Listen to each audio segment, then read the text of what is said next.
Bismillahirrahmanirrahim. Alhamdulillahirrabbilalamin. Bapak Ibu sahabat Majelis Percikan Iman, kita sekarang masuk ke kajian tematik ya. Tema yang sedang kita bahas adalah mengabadikan amal. Bagaimana amal kita bisa abadi. Kemarin sudah dibahas bahwa di antara yang merontokkan semangat beramal itu adalah hedon.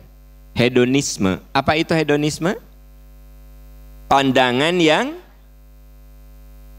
menjadikan kesenangan itu sebagai tujuan utama, ya. Nah, sekarang ada satu doa yang akan saya munculkan dan tolong doa ini dihafal ya. Nanti akan muncul sebentar lagi. Ada Allahumma inni as'alukal huda wattuqa wal afafa wal ghina ya. Oke. Jadi hari ini kita akan bahas bagaimana kita melawan hedon. Ya. Ya Allah, aku mohon kepadamu hidayah. Allahumma inni as'alukal huda. Jadi yang kita mintakan kepada Allah apa? Hidayah, petunjuk. Dan ini senada dengan yang sering dibacakan oleh Nabi, kata Ummu Salamah. Doa yang sering dibaca oleh Nabi adalah Ali Imran ayat 8. Rabbana la tuzigh qulubana ba'da idh hadaitana wa hab lana min ladunka rahmatan. Ali Imran ayat 8 ini doa agar kita selalu dibimbing dengan hidayah. Nah, ini dari hadis Muslim. Allahumma inni as'alukal huda. Ya Allah, aku mohon kepadamu hidayah. Wattuqa dan takwa. Masih ingat yang sudah kita bahas? Takwa itu apa? Lupa lagi juga nggak apa? Tapi kalau ingat lebih bagus. Bu, takwa itu hati-hati. Khawatir ini mengandung dosa. Takut ini terjerumus pada maksiat. Allahumma inni as'alukal huda. Ya Allah, kami mohon petunjuk. Wattuqa dan takwa. Wal afaf. Afaf itu artinya asli arti afaf itu, ifah itu menjaga kemuliaan diri, tidak mau meminta. Ya, jadi orang yang afaf itu, saya teh perlu gitu loh, tapi saya nggak mau minta sama orang. Saya teh perlu uang untuk obat, tapi saya nggak berani minta ke Ustadz Aan. Padahal saya tahu Ustadz Aan teh orang yang mampu dan dia dermawan. Dan kalau saya minta, pasti dia bantu saya. Saya nggak mau. Nah, itu namanya afaf. Nah, teman-teman, kalau nolong orang, cari orang yang afaf. Jadi, diartikan dengan menjaga kehormatan atau kelapangan. Kelapangan itu maksudnya, walaupun susah, hatinya lapang. Saya ulangi ya. Jadi, afaf itu orang yang susah, tapi tetap melapangkan hati. Sehingga karena dia melapangkan hati, tidak kuasa untuk minta. Ya. Ibu, ada saat dimana kita ini punya keperluan, punya kebutuhan. Ya, ibu bisa minta tolong ke kakak, ke adik, ke teman. Tapi ibu tidak lakukan itu. Karena ibu, bapak menjaga bisi jadi keburukan, bisi dianggap kita teh memanfaatkan orang lain. Sehingga penderitaan itu dibikin lapang. Bisa dipahami, Bu? Benar. Karena mata ibu kayak loading gitu. Nah.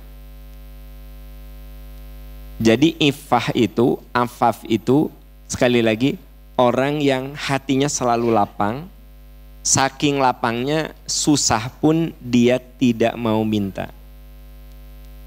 Gitu. Ibu diberi uang oleh suami. Sebenarnya suami ibu teh uang teh cukup. Tapi ibu berjuang seolah-olah uang itu cukup.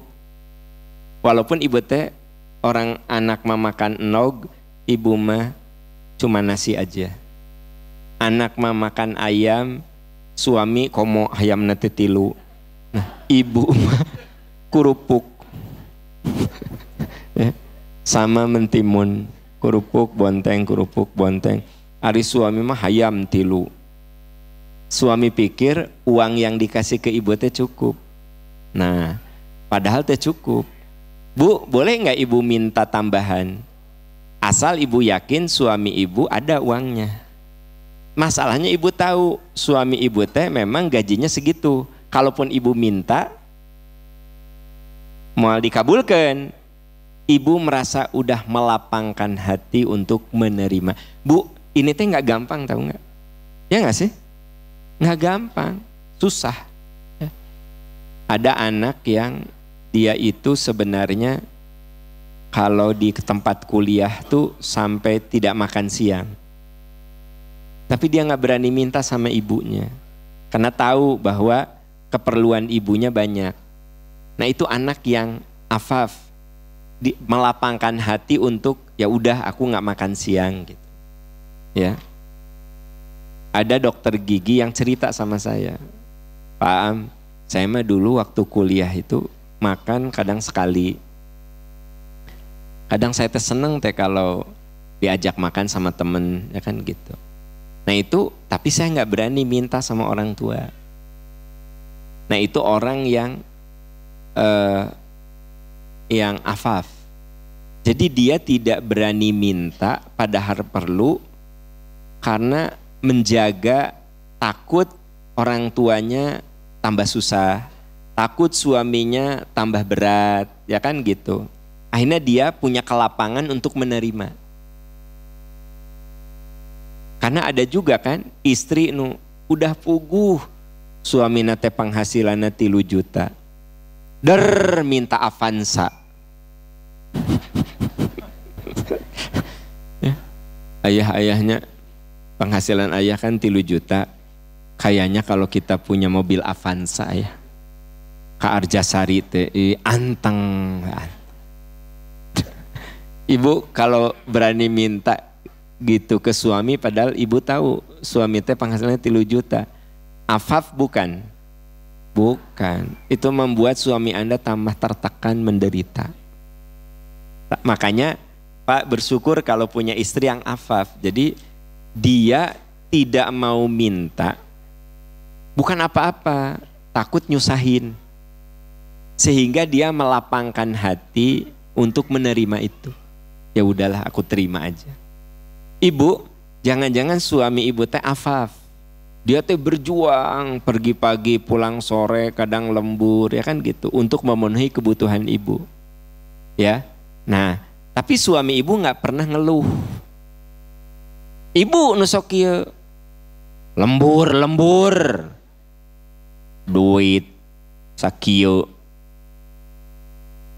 kalah ka lembur tetep we segini tabu. Suami ibu no komen. Nah itu afaf suami ibu. Makanya kalau kita nolong orang tuh prioritaskan pada orang yang afaf. Afaf itu artinya dia susah tapi dia melapangkan hati untuk menerima kesusahan itu. Nah makanya Allahumma inni as'alukal huda wat tuqa wal afaf. Ya Allah beri saya merasa cukup lapang sekalipun saya susah. Jadi hatinya dilapangkan. Ya. Ibu di sini banyak yang ketika duduk teh capek, tapi ibu melapangkan hati seolah-olah ibu nggak capek. Sampai ibu mau ngelonjor juga nggak berani. Ya. Kan yang di tengah mah ngelonjor juga nggak kelihatan kan. Di depan nuka tinggal pisan mah. Nah tapi nggak apa-apa, nggak apa-apa teh nggak apa-apa. Ya. Nah nggak apa-apa. Nah, tapi ibu, ya kaki teh udah rada bengkak, mau ngelonjor teh, tapi nggak enak sama yang di depan kan gitu. Apalagi ibu lebih muda, di sebelah ibu ada yang lebih sepuh, ibu nggak enak asa teu sopan melapangkan gitu. Itu teh afaf, itu teh afaf. Anda naik angkot, sebelah Anda teh hampir tigurawil kita teh. Kabayang teh, mohon maaf. Pantat Anda teh nempel saparapatna gitu, gitu. Tapi ibu nggak tega untuk bilang, teteh geser-geser, karena yang ini kan mohon maaf agak besar-besar, digeserkan oge mau ngegeser, akhirnya Anda kieu nyepeng gitu. Itu afaf, melapangkan hati, menerima kenyataan walaupun ngagantung, tidak protes. Itu afaf, bisa dipahami afaf?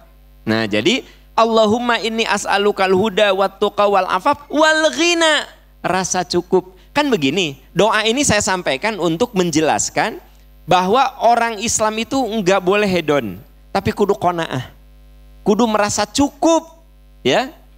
Ibu, rasa cukup itu apa? Satu energi bagi kita untuk selalu menerima apapun yang ada di genggaman kita, merasa cukup. Di Indonesia ini banyak orang-orang yang gajinya udah gede tapi korupsi. Atau ada direktur BUMN gajinya 250 juta. Seberapa, Bu? Sabulan 250 dengan tunjangan itu, tunjangan ini, tunjangan itu, ya.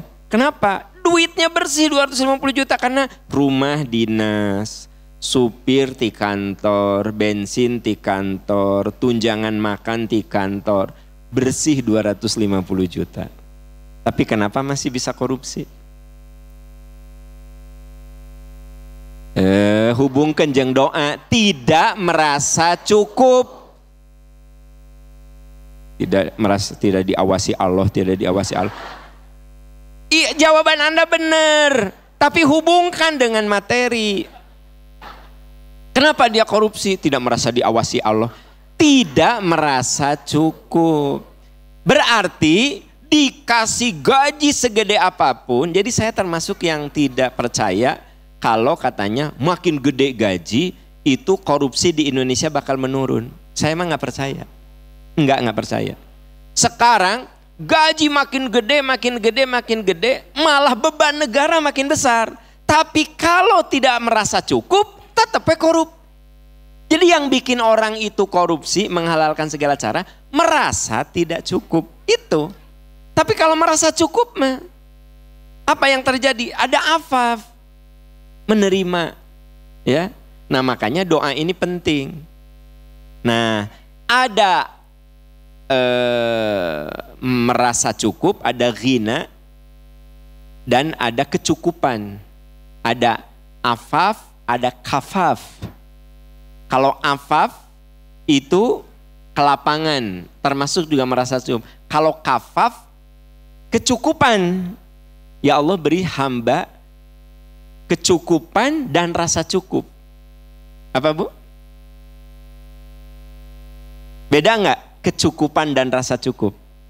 Ya Allah beri hamba kecukupan dan rasa cukup. Beda nggak? Beda. Kalau kecukupan mah memang dicukupkan oleh Allah. Mau umroh satu keluarga cukup uang teh. Mau beli mobil baru cukup. Naon deui? Mau beli motor cukup. Itu namanya apa? Kafaf. Nah, istri 2 cukup. Ya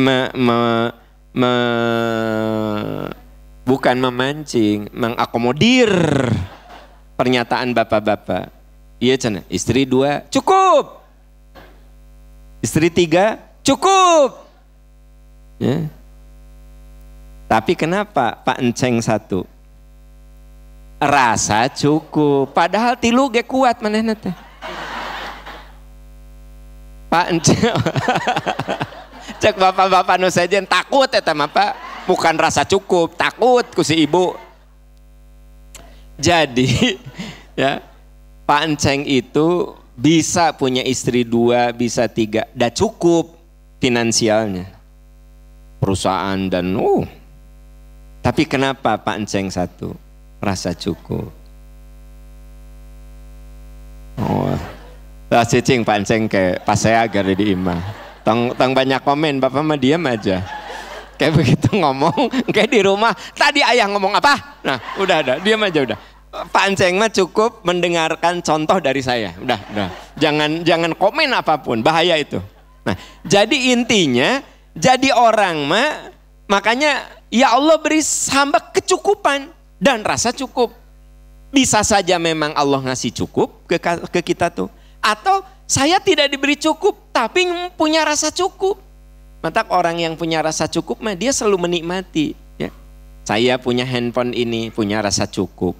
Saya tidak panas nih ngalih handphone Ustadz Aan. Mal panas. Karena kan handphone saya lebih bagus. Kan gitu. Panas naon? Bener tuh, biasa we. Saya punya rasa cukup. Tapi Ustadz Aan sama lihat punya saya tidak tergiur apapun. Punya rasa cukup. Jadi hidup mah harus punya rasa cukup. Begitu rasa cukup kita hilang, maka muncul ketidaksyukuran pada kita. Kebayang nggak? Kalau kita tidak punya rasa cukup, nanti muncul tersyukur. Jadi mau jadi jalmi syukur gitu. Padahal yang namanya syukur kemarin sudah saya bahas, menikmati apa yang digenggaman. Jadi syukur itu selalu menikmati apa yang ada di genggaman. Bapak, kalau Bapak makan dengan syukur, Bapak nggak mikir di luar yang ada di meja makan. Di meja makan ada lodeh, ada kerupuk, ada telur, fokus. Itu namanya mah cobanya ayah sate. Nah, ya Bapak teh komen, ya kan? Bapak teh ayah telur, ayah lodeh, ada kerupuk. Bapak kalau syukur udah aja nikmati. Nah, itu syukur.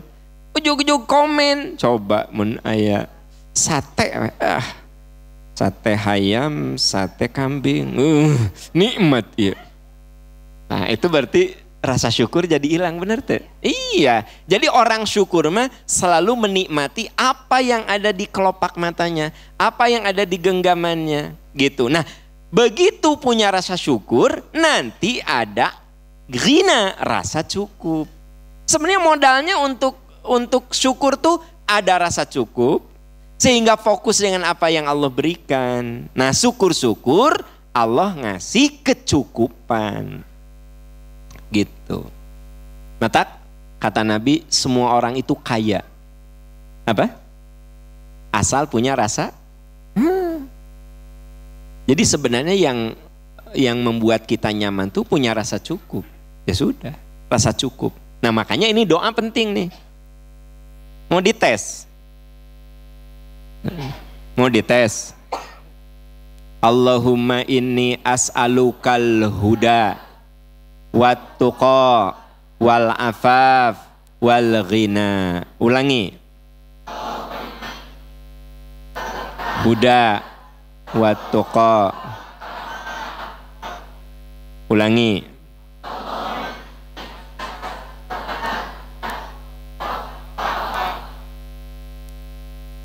Kenapa Ustadz Aan saya suruh ulangi? Di rumah mah itu mau diapalkan. Kalau kawe di screenshot cekrek. Ini tak kan di screenshot kan cekrek. Di rumah mau diapalkan, dia tenggelam di HP-mu. Mata diapalin di sini dan ini doa tuh singkat, padat, dalam. Ya Allah beri hamba huda, petunjuk. Ya, kemudian beri hamba ketakwaan. Beri hamba afaf, kelapangan, dan beri hamba rasa cukup. Ya, doa namanya doa universal, artinya ibu bapak bisa baca kapanpun. Ini doa universal. Lagi sujud nih, setelah baca subhana rabbiyal a'la, subhana rabbiyal a'la, subhana rabbiyal a'la, Anda boleh baca ini. Allahumma inni as'alukal huda wat tuqa wal afafa wal ghina. Ya, bangkit ya. tahiyat, salam, wirid, beres wirid, boleh baca doa ini, Allahumma inni as'alukal huda wat tuqa wal afaf wal ghina. Tentu saja di samping doa-doa yang lain, ya kan gitu. Ibu, bapak belum hafal, boleh lihat catatan. Tadi di screenshot kan? Ya, awas. Ya, jangan sampai tenggelam di dalam HP, tapi kudu diapalin. Dah singkat atuh. Kalau panjang mah ya tidak akan saya minta hafal di sini. Jadi nanti Ustadz Aan akan berdiri di pintu ngetes satu persatu. Yang tidak hafal tidak diperkenankan keluar. Nah, itu Ustadz Aan yang bertugas ya. Gitu. Nah. Ya teman-teman ya, di dalam Islam itu memang kita tidak boleh berlebih-lebihan. Ustadz Aan tolong dilihat dan teman-teman surat Al-A'raf ayat 31. Al-A'raf ayat 3. Jadi mengapa doa ini penting? Karena Islam itu melarang kita berlebih-lebihan. Kita baca dengan mulai dengan ta'awuz. A'udzu billahi minasy syaithanir rajim. Ya bani Adam khudhu zinatakum inda kulli masjidin wa kulu washrabu wa la tusrifu innahu la yuhibbul musrifin.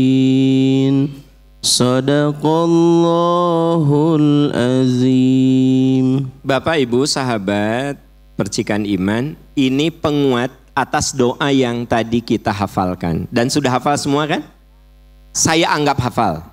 Allahumma inni as'alukal huda wat tuqa wal afaf wal ghina.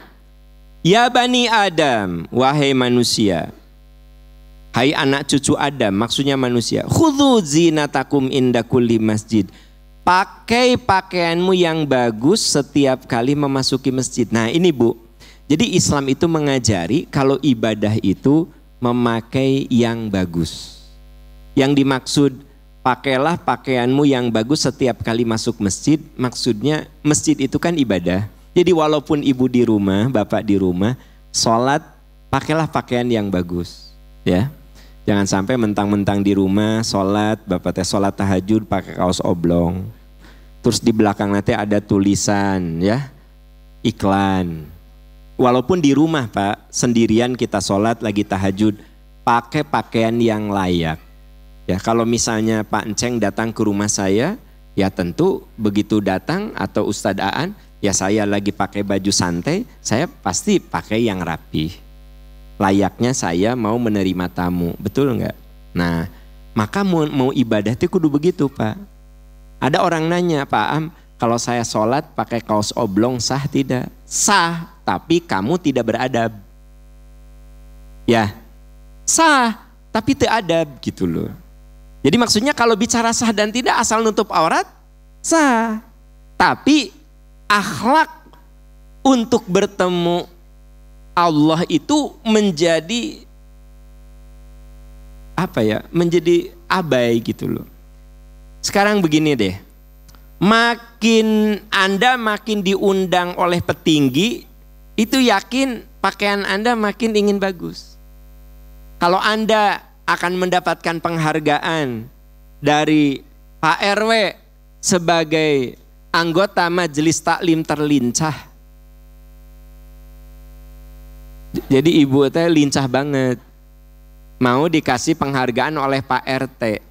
Saya yakin berbeda dengan ibu dapat undangan dari sekretaris negara, Bapak Presiden akan memberikan penghargaan kepada ibu sebagai wanita terlincah di majelis taklim.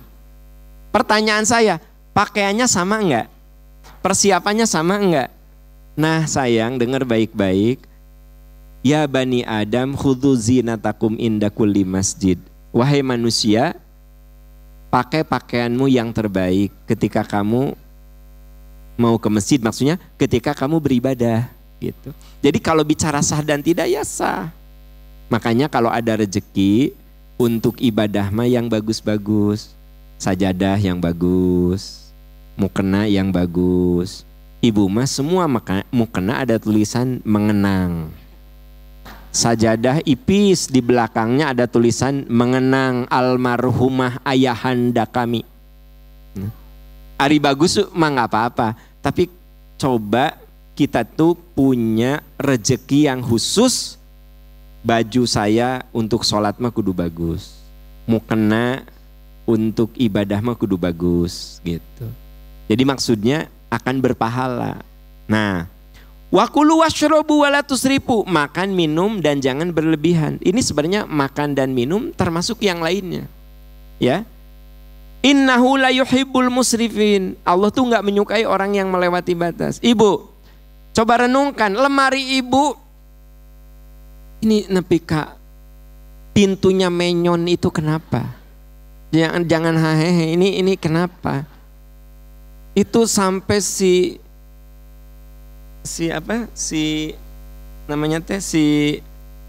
lemari teh rada nyangeyeng gitu teh. Ditutup ya nolol itu. Jelas si laci mah sama begitu. Nepi ka kerudung teh muntah. Itu kenapa? Itu kenapa? Ibu sudah berlebih-lebihan. Berlebih-lebihan ternyata kenapa? Karena tidak merasa. Jadi bukan berarti tidak boleh punya kerudung baru, bukan. Tapi kerudung yang sekiranya sudah jarang dipakai, kasih ke orang. Bukan tidak boleh punya baju yang banyak. Baju yang sekiranya masih layak pakai dan ibu sudah lama nggak pakai, kasih ke orang gitu. Itu supaya apa? Supaya tidak masuk kategori berlebih-lebihan. Ya. Kulu washrobu wala tusrifu. Jadi Islam itu mengajari kita hidup proper. Begini Bu, boleh nggak sih hidup kita royal? Royal gitu? Boleh nggak? Prinsipnya menurut ayat ini kita hidup jangan kita ini boleh royal dalam 3 hal. 1, untuk ilmu perlu royal. Untuk ilmu mah kudu royal Bu. Beli buku royal. Jadi sabaraha? 150.000. Hari kerudung 150. Mira. Kabayang teh? Berarti dia itu royal untuk kerudung tapi tidak royal untuk ilmu. Ya kan? Gitu. Hari kursus baca Quran teh sabaraha? 300.000. Hah? Ini mahal. Hari beri selop.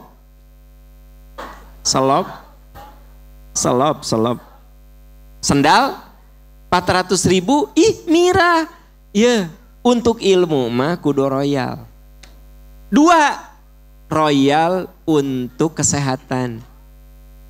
Jadi katanya kita tidak boleh royal kecuali 3. 1 untuk ilmu, kudu royal Bu. 2 untuk kesehatan. Ya. Jadi kalau ibu ada uang, kalau memang kudu ka dokter.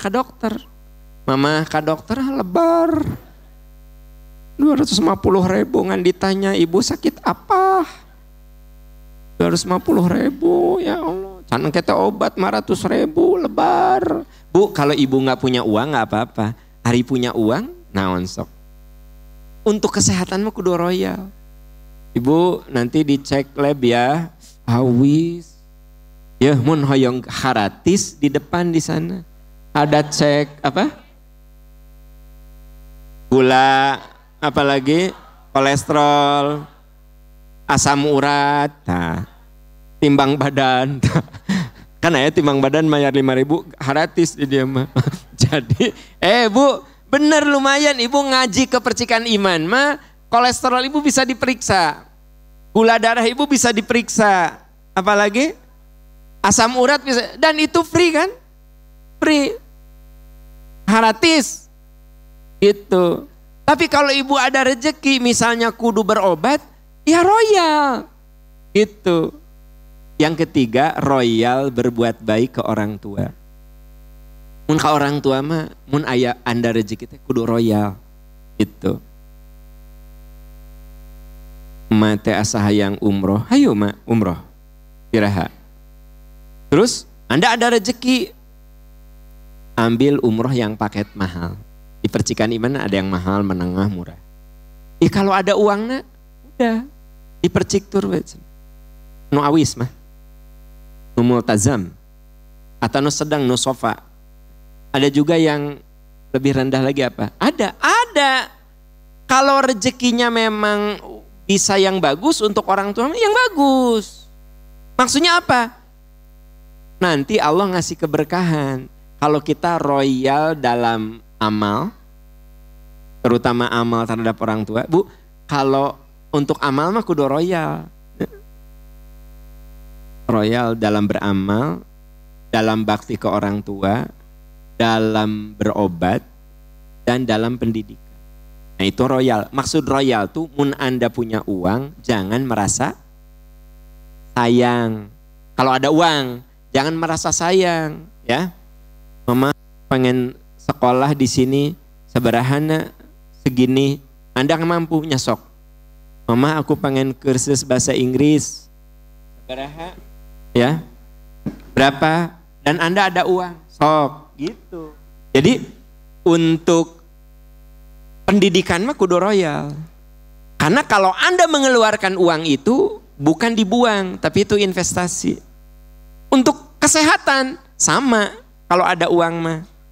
Gitu. Jadi 4 kita kudu royal. Royal dalam ibadah, royal dalam berbakti ke orang tua, royal dalam pendidikan, royal dalam kesehatan. Gitu. Ya.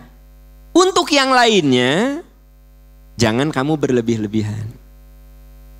Menurut ayat ini. Nah, ibu bapak, ini ada sebuah hadis, ya, mudah-mudahan bisa dimunculkan di monitor, ya. Dari Mutarrif, dari bapaknya dia berkata, aku mendatangi Nabi SAW ketika beliau sedang membaca Alhaakumut Takatsur. Ingat kemarin kita baca surat apa? At-Takatsur. Alhaakumut Takatsur. Bermegah-megahan telah melalaikan kamu. Jadi ketika Nabi membahas surat At-Takatsur, ya, beliau bersabda, di akhirat nanti ada anak Adam, manusia yang mengatakan mali, mali. Bukan maling, mali. Apa mali? Hartaku, hartaku, hartaku. Qala, Nabi SAW bersabda, wa hallaka yabna adami malika illa ma akalta fa'afnaita aw labista fa'ablaita aw tasaddaqta fa'amdoita. Bukankah engkau tidak memiliki harta kecuali yang telah engkau makan? Nah jadi bu, ini definisi harta kita itu, misalnya gini di meja nih, ada telur 5, ada tahu 5, ada tempe 5. Saya makan 1 tahu, 1 telur, 1 tempe. Sesungguhnya rezeki saya itu yang masuk ke perut saya. Yang ini bukan rezeki saya, milik saya. Paham bu? Saya ulangi ya, ting harulang kieu nya kieu. Di meja makan ada 5 telur, 5 tahu, 5 tempe. Yang jadi rezeki saya, kata Nabi, illa ma akalta fa'afnaita. Wahai manusia, sesungguhnya yang jadi rezeki kamu mah yang kamu makan. Jadi 1 telur saya makan, 1 tempe saya makan, 1 tahu saya makan. Itu rezeki saya. Sisanya itu memilik. Nanti bisa untuk rezeki siapapun. Tiba-tiba ayah ucing mampir. Ambil telur 1, itu rezeki ucing. Hayam datang. Ngambil tahu 3, itu rezeki ayam. Gitu. Ya, nah gitu. Atau apa yang telah kamu pakai sehingga engkau jadikannya usang. Pakaian, kalau kita pakai sampai kita merasa sudah tidak layak dipakai, tak itu rezeki. tidak layak tuh gini, bisa bosen gitu ya. Baju saya kira-kira masih bagus nggak Ustaz Aan? Masih bagus. Nah, masih bagus. Kalau saya masih senang saya pakai. Udah 4-5 kali saya teh asa bosen. Saya kasih ya. Maka rezeki saya baju ini yang waktu saya pakai yaitu 5 kali. Yang seterusnya itu jadi rezeki orang lain. Gitu. Jadi Bu, sebenarnya kerudung Ibu aslina rezeki teh nu pernah dipakai berapa kali? Ibu teh atau sekali pakai ganti, sekali pakai buang ya, kasih. Berarti rezekinya cuma sekali. Nah, apa yang kamu pakai hingga dia itu usang. Maksud usang tuh bisa usang benar-benar ledeh. Apa sih? Jelek, belel, atau usang dalam arti saya merasa bosen sehingga saya kasih ke orang gitu. Atau apa yang engkau telah sedekahkan sehingga engkau meneruskan itu menjadi milikmu sampai kiamat. Jadi gini, di dompet saya ada 100.000. Lalu saya sedekahkan 50.000. Yang akan ketemu saya di akhirat yang 50.000. Yang 50.000 mah bisa saya belikan apa dan belum tentu saya bawa ke akhirat. Jadi yang tadi ibu sedekahkan, nah itu yang dibawa ke akhirat. Anu aya di dompet, nah itu teh belum tentu dibawa ke akhirat. Bisa dibeliin apa bakso, ya tentu saja keluarnya ya gitulah gitu ya. Nah, ya bisa dibeliin nasi, ya kan gitu. Nah jadi artinya kata Nabi, di akhirat nanti ada orang yang mali. Hartaku. Kata Rasul, hartamu itu yang kamu makan, hartamu itu pakaian yang kamu pakai, hartamu itu yang kamu sedekahkan. Itu hartamu. Jadi artinya betapa sedikitnya harta yang kita punya gitu, yang kita miliki. Boleh nggak Ustadz Aan punya rumah gede teh, ada kolam renangnya, ada mini zoo. Mini zoo itu kebun binatang mini ya kan. Kamarnya 12 ya gitu. Boleh. Rezeki kita yang mana? Rezeki kita yang mana? Rezeki kita tempat Pak Enceng tidur. Padahal rumah Pak Enceng teh 2000 meter. Maka rezeki nama yang udah nggak mungkin atuh Pak Enceng gulutuk saking pengen menikmati eta rumah yang luasnya 2000 gulutuk. Ya udah. Atuh yang di kamar plek Anda tidur, nah itu rezeki kita. Plek aja gitu. Mata Islam tidak melarang, tapi kudu ada kemanfaatan. Ngapain juga Anda punya kamar 12 kamar? Ngapain? Manfaat enggak? Manfaat kalau anaknya 12. Hari Anda tuh. Masalahnya anak Anda mah 2, terus ngapain 12 kamar? Manfaat kalau itu digunakan untuk saudara-saudara, pokoknya lamun ka Bandung ke teteh. Jadi rumah Anda teh seperti penginapan. Aya nuti Ujung Berung ka Anda, aya nuti Cimahi ka Anda. Jadi rumah Anda teh selalu rame, memang kamarnya banyak. Nah itu berkah. Tapi kalau kamar cuma sebuah kemewahan, ada 12 kamar, anak Anda 2, ya, terus anak legis jarang datang deh kan gitu. Nah, maka itu menjadi hilang keberkahannya. Matak Bu, kita ini kudu bertanya ada kemanfaatan enggak gitu loh. Selama ada kemanfaatan ya enggak apa-apa. Enggak apa-apa, lega juga. Kenapa? Rumah ibu teh suka digunakan untuk pengajian, sampai rumahnya lega, halaman parkirnya lega, maka itu bukan berlebih-lebihan, sesuai dengan fungsinya. Tapi halaman ibu lega, rumah ibu lega. Saudara Anda saja malas datang ke rumah Anda. Sabab baru datang mau ke toilet, hati-hati ya itu di Itali ya. Awas itu kerana dari Itali ya gitu. Jadi saudara teh mau ke kamar mandi, kebayang di Itali bisa pecah. Apa yang terjadi? Dulur-dulur Anda, saudara-saudara Anda enggak pernah atau malas datang ke rumah Anda. Padahal rumah Anda gede, itu tidak berkah. Tapi rumah saya misalnya kecil. Misal saudara-saudara saya teh pasti mun ka Bandung teh di AA. Walaupun kecil itu berkah.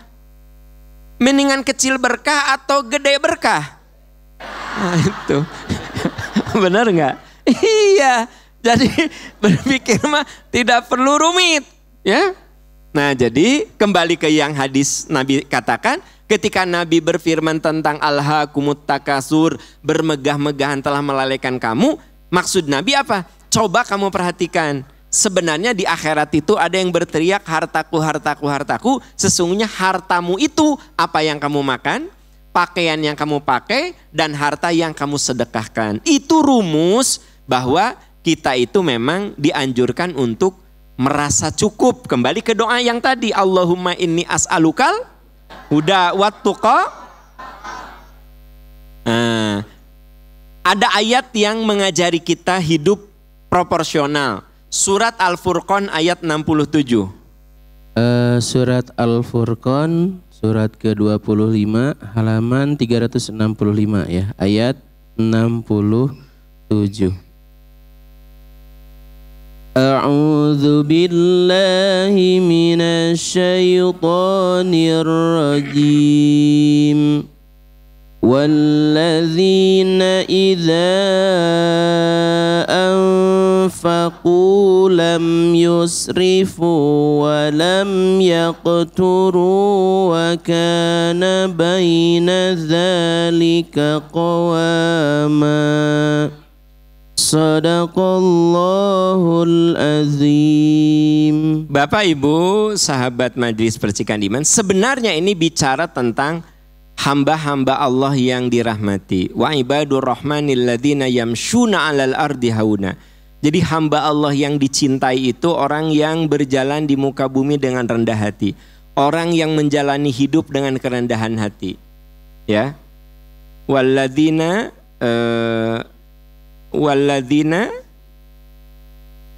enggak, sebelum itu, setelah itu wa ibadur rahmanil ladzina yamshuna 'ala ardi hauna wa idza khatabahumul jahiluna qalu salama walladzina yabituna li rabbihim sujada wa qiyama. Orang yang melewati malam dengan sholat malam. Jadi ciri orang hamba yang dicintai Allah tuh dia rendah hati.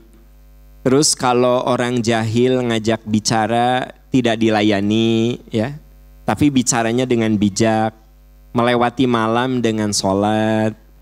Lalu orang-orang yang selalu berlindung dari azab Allah, baru dikatakan walladzina idza anfaqu lam yusrifu wa lam yaqturu wa kana baina dzalika qawama. Orang yang kalau menafkahkan harta tidak berlebihan, tidak juga kikir. Wa kana baina dzalika qawama, tapi proporsional. Nah, sebenarnya ayat-ayat yang tadi saya sampaikan itu meluruskan cara berpikir kita, jangan hedon, karena hedonisme itu akan membuat amalan-amalan kita jadi tidak abadi. Dan untuk bisa terbebas dari itu, jangan lupa untuk mohon sama Allah bimbingan. Allahumma inni as'alukal huda wat tuqa wal afafa wal ghina. Ya Allah, aku mohon kepadamu hidayah, aku mohon kepadamu ketakwaan, aku mohon kepadamu afaf, kelapangan di tengah segala kesulitan aku tetap lapang, wal ghina, dan aku diberi rasa cukup. Nah, dikuatkan dengan ayat-ayat yang tadi kita bahas. Sampai di ayat yang terakhir ini ada penegasan, walladzina idza anfaqu, bahkan kalau kamu menafkahkan harta, lam yusrifu, tidak berlebih-lebihan, tapi juga tidak pelit. Ada di antara keduanya, tengah-tengah. Sa'ad bin Abi Waqqas itu orang yang sangat kaya, kaya raya. Ketika sakit, ditengok oleh Nabi. Sa'ad tuh senang ditengok Nabi dan mengatakan, ya Rasulullah, harta saya banyak. Persaksikanlah bahwa seluruh harta saya gunakan untuk kepentingan agama. Nabi malah mengatakan, anak-anakmu gimana? Ya Rasulullah, anak-anak saya sudah kaya, udah saya kasih semuanya. Mereka rata-rata jadi pengusaha gitu.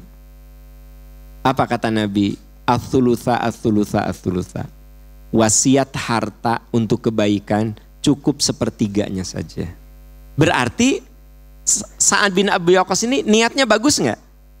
Mau mensedekahkan seluruh hartanya. Tapi kata Nabi, sepertiga saja. Sepertiga saja. Karena meninggalkan keluarga yang sejahtera jauh lebih bagus daripada meninggalkan keluarga yang miskin. Jadi artinya, kebayang gak sama Anda? Untuk sebuah kebaikan pun butuh sebuah sikap yang proporsional. Ya, yang proporsional. Ibu bapak bagus ke sini. Tapi kalau Anda satu saat lagi gak punya ongkos, gak usah pinjam ke tetangga. Teteh namut artos 100.000 Mau kemana? Mau ke MPI. Nggak usah kalau pas lagi nggak punya uang, nggak usah pinjam ke tetangga. Kecuali ayah tetangga anu ngajak. Tapi ulah kieu teh ngaos atau teh ame abdi ngiring, teh ngaos ulah. Akan teteh ngaos atuh ngaji. Iman teh kudu kuat, ame abdi ngiring, teh eta mah maksa gitu. Jadi ternyata Islam itu agama yang proporsional ya.